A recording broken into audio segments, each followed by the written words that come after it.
navecita moviéndose así.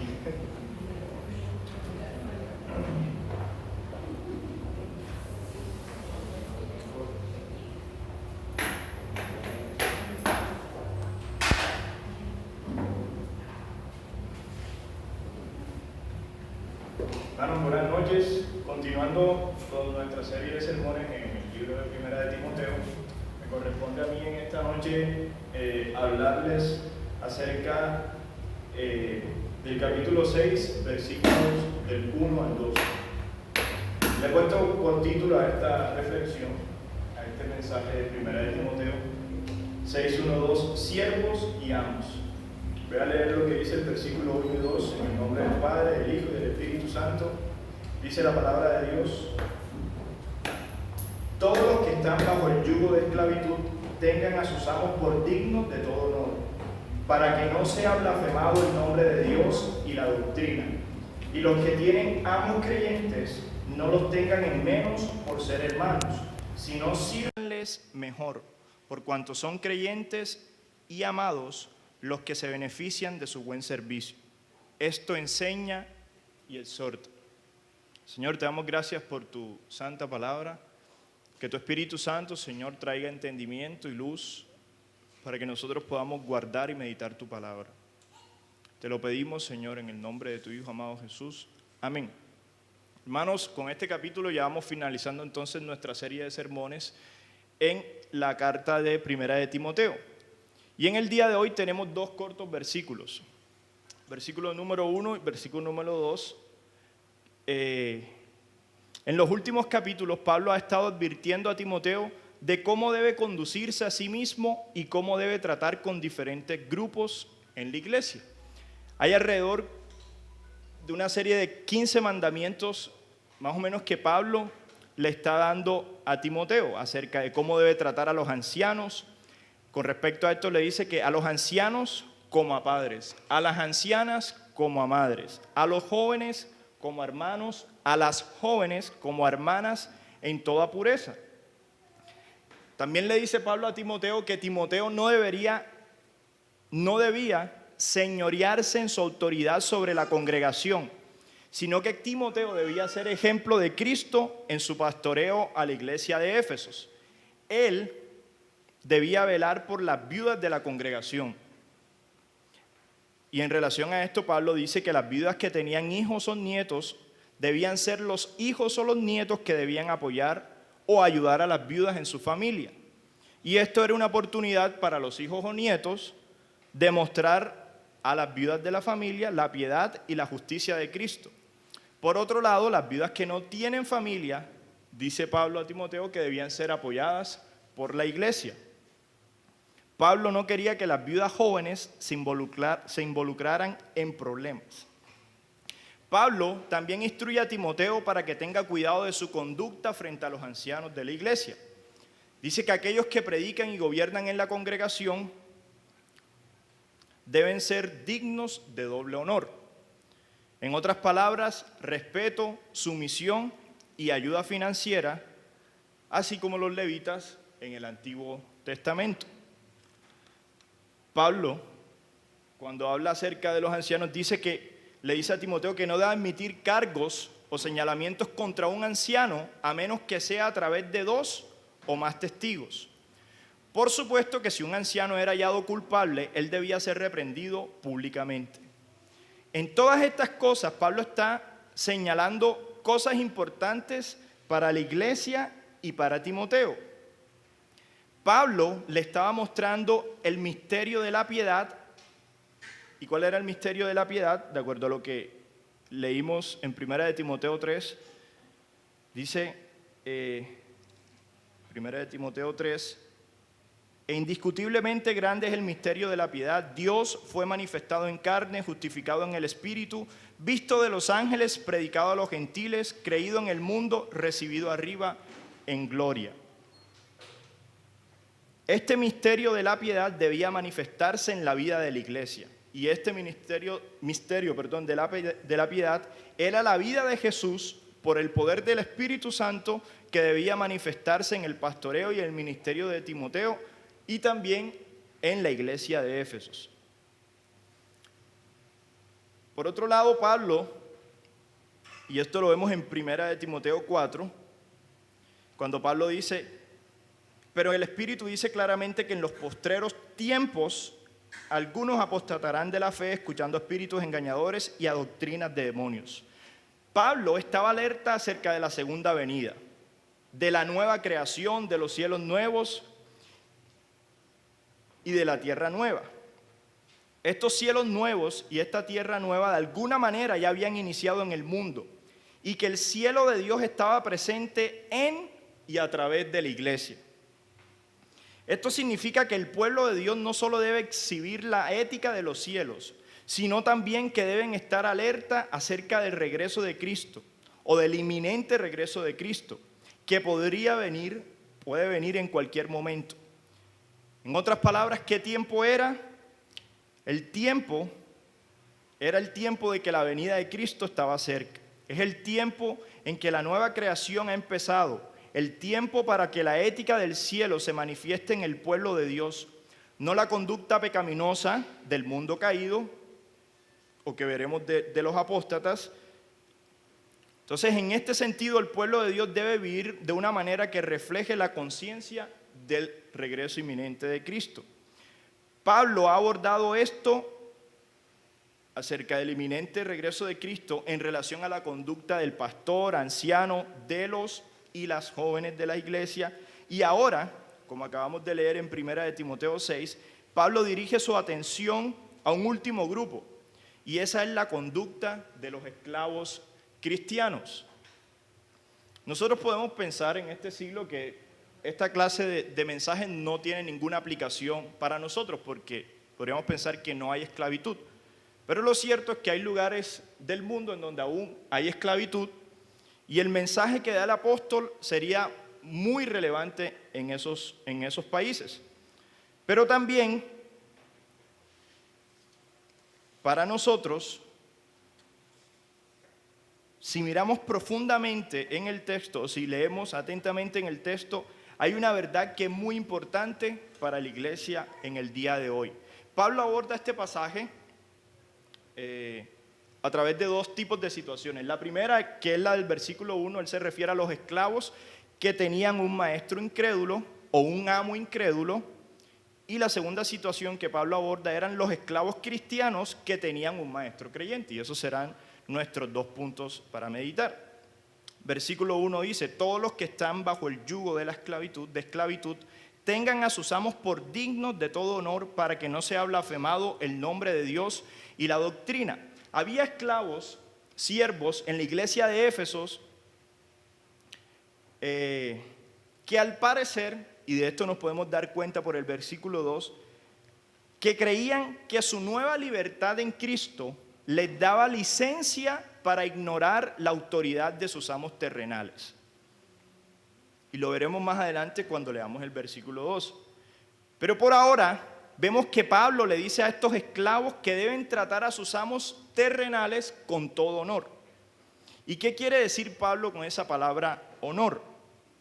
Para comprender el significado de la palabra honor, me voy a permitir leer en Efesios capítulo 6,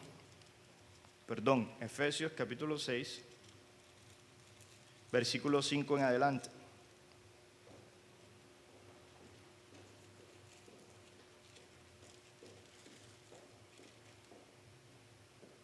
Dice la palabra de Dios, siervos, obedeced a vuestros amos terrenales con temor y temblor, con sencillez de vuestro corazón, como a Cristo, no sirviendo al ojo como los que quieren agradar a los hombres, sino como siervos de Cristo de corazón, haciendo la voluntad de Dios, sirviendo de buena voluntad como al Señor y no a los hombres, sabiendo que el bien que cada uno hiciere, ese recibirá del Señor, sea siervo o sea libre.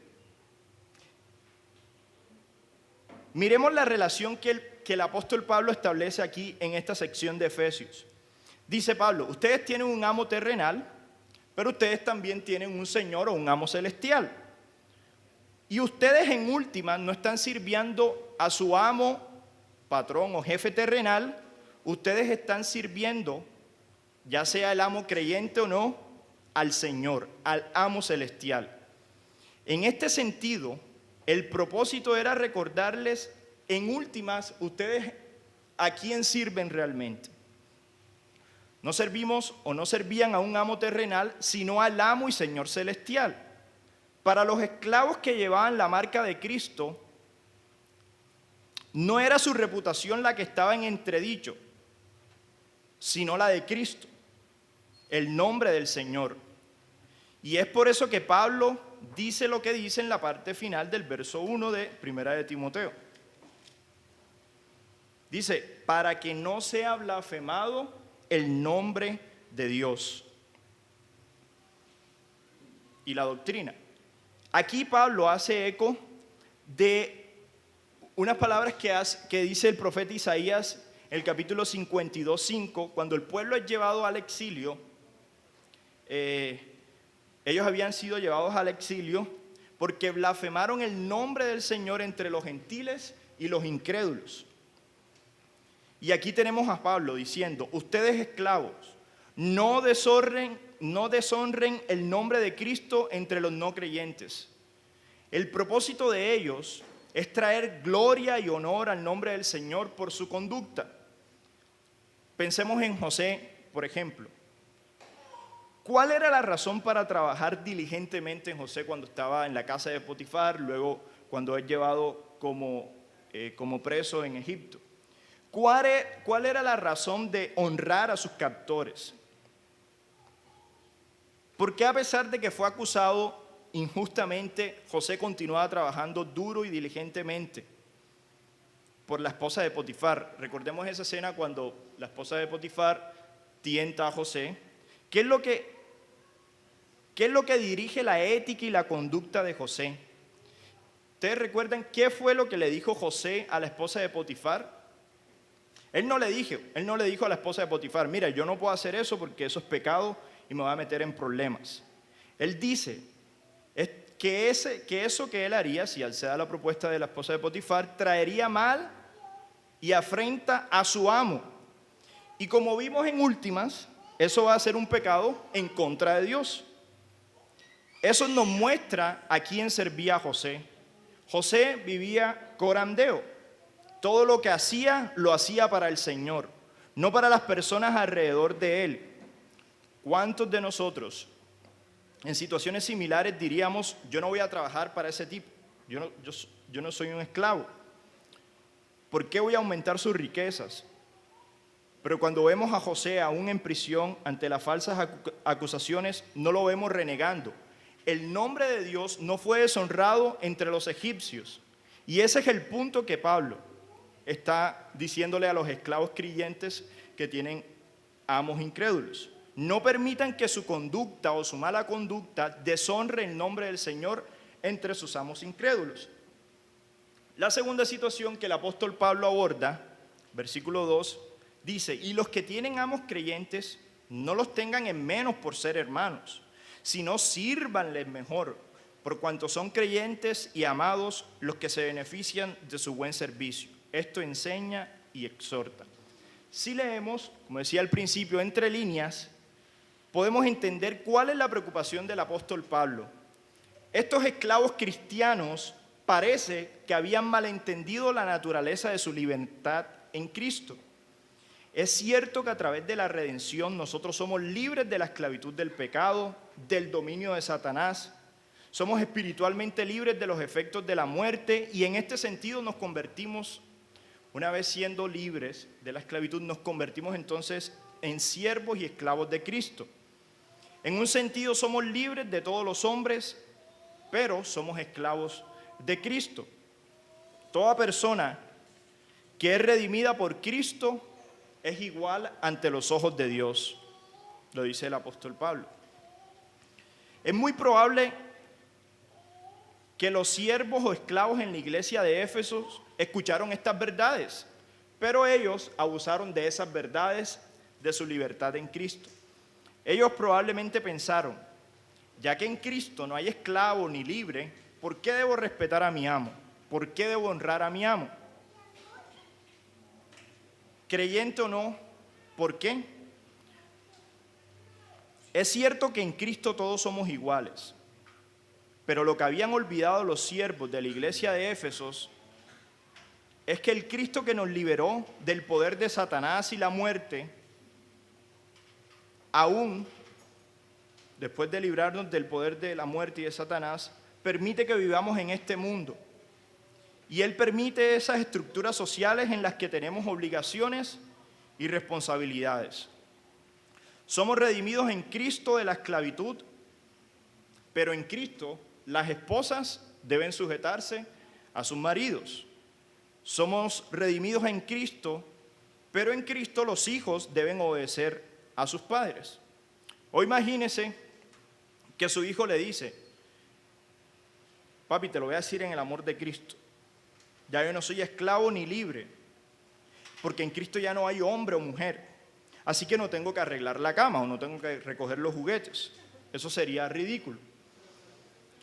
Eso era lo que los siervos o los esclavos en la iglesia de Éfesos hacían. Le decían a sus amos que ellos ya no eran esclavos, porque en Cristo no hay esclavos ni libres. Además, somos hermanos, así que no tengo que honrarte, no tengo que obedecerte. El entendimiento debe ser que en Cristo no hay esclavo de nada ni de nadie. Pero como ahora soy siervo de mi Señor, me debo a los demás en servicio para mostrar la semejanza de mi Señor. Y eso era especialmente para aquellos que servían a un amo creyente. Ya que sirvo a mi amo creyente, voy a trabajar con más fuerzas, es lo que Pablo le dice. Si no, sírvanles mejor. Y cierto que es una tentación que entre más empatía o conocimiento tenemos de una persona, de pronto en un trabajo, si es creyente, bueno, sería mi caso, somos más irresponsables a veces. Es en estas relaciones que nosotros debemos mostrar nuestra espiritualidad y la vida de Cristo, para que se manifieste el misterio de la piedad. Y hermanos, para finalizar, unas preguntas para pensar. ¿Cuál es nuestra inclinación al trabajar? ¿Qué es lo que nos motiva en nuestros trabajos? ¿El salario? ¿El fin de mes? ¿Qué de nuestra ética en el trabajo? ¿Qué de nuestras responsabilidades frente a nuestros amos?